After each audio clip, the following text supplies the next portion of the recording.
So, hey guys, I just want to do a quick shout out, a quick recommendation for this channel here for those who are learning the Sakha language.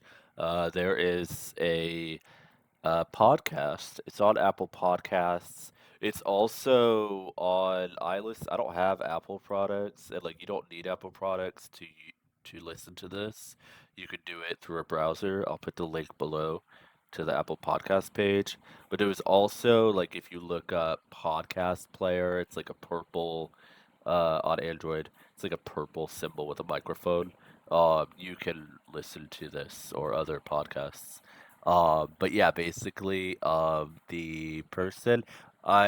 know the person who made this, but I'm not being put up to it. Actually, I have lost contact with her, so Eleonora, if you watch this, give me a comment.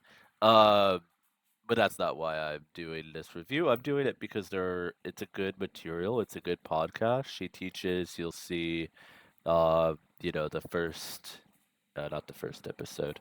So she talks a bit about, the language in the first episode, and then the sounds, and then more about the vowels and consonants. Then he goes into ingredients, numbers, farewell expressions, days of the week, um, et cetera. Ask and say an age, and then most recently, phone numbers, possessives, thanks, and colors. Um, yeah, so it's pretty good, especially for a language that doesn't have a lot of audio material. And I'm gonna make another video talking about, immersion through listening, with like movies and stuff like that.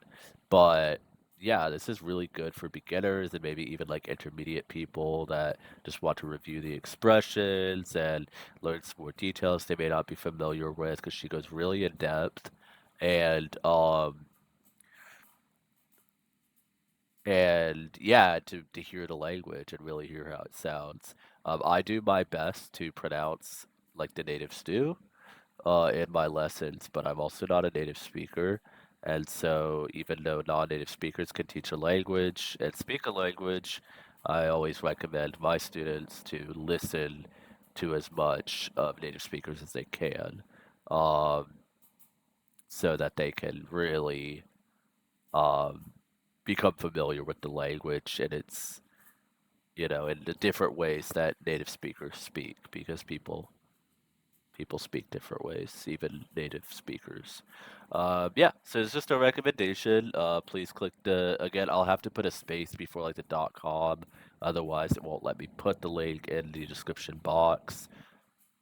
But um, yeah, so just like copy the link and put it in your browser before the .com, click backspace if there's any spaces in there, backspace, and then or you could just Google Sakha Language Lab and you will find it on Apple Podcast and perhaps on other podcast platforms as well. Um, I was gonna play part of one for you, but I don't know if it will play the audio actually, so I will just allow you guys to explore it. So it's a recommendation. Check it out and let me know what you think in the comments below. Thank you. Bye.